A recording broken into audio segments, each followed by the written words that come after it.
Hey, it's Trent with Luro. Today, I just want to focus on building a design system, essentially just spinning up the first step in building your design system. When you have components or anything that you're ready to document, even if you're ready to just do a component inventory, we want to highlight how quick it is to get that spun up inside of Luro. So instead of getting into insights, documentation, prototypes, research testing, or metrics, we're just going to focus here, or even connecting your site, we're just going to focus on the components and styles section itself.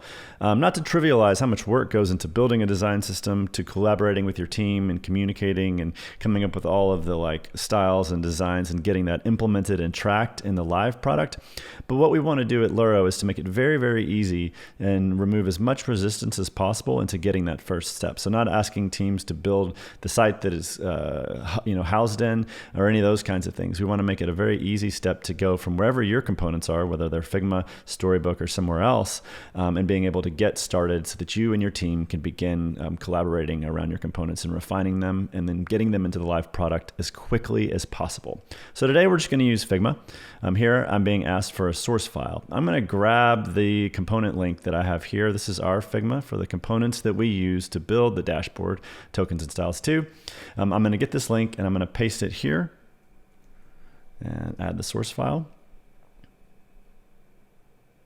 And I'm going to select all of them. So what Luro does is it crawls or scans the Figma that we give it. And instead of having to do double maintenance or anything, it just imports them all and mirrors what we saw in the Figma. So let that spin it up. Click continue, and then you can see, a design system here ready for our work. So we can do things here like set status. We can get into any individual component and see, what we saw in Figma. This links back to the Figma if you want to see or reference it further. You can edit the component. I won't get into everything in detail here, but you can change titles, add descriptions. This sort of live saves and makes it very, very easy. You can set display, whether it's 2, 3, 4 across, 1 across, list grid views, background colors if you need to get some more contrast in there. Descriptions, do's, don'ts, all these things are possible. So everything that you need to do to document your components, you can do here. So there you go. Also, you can get into adding code variants, whether they're coming from Storybook, CodePen, Code Sandbox, anything like that. And then it's covered in other videos, the deeper dimension of the component. So if you have research or prototypes or testing that you've done to inform the decisions you made around why a component is the way that those are, capture those here so that you can demonstrate the value of your work better and so that everybody else benefits from all this information that you have.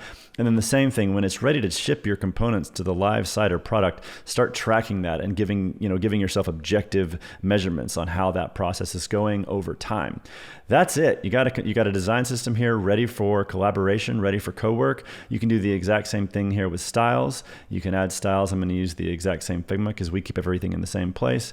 Add that, and then just wanted to show you that we do have specific views for specific things. So if you can colors, you just want a grid of colors with swatches, and you can copy the hex value there as well. You can also add documentation. That's it. Get in, spin up a design system. Let us know how it goes. Thank you for using Luro.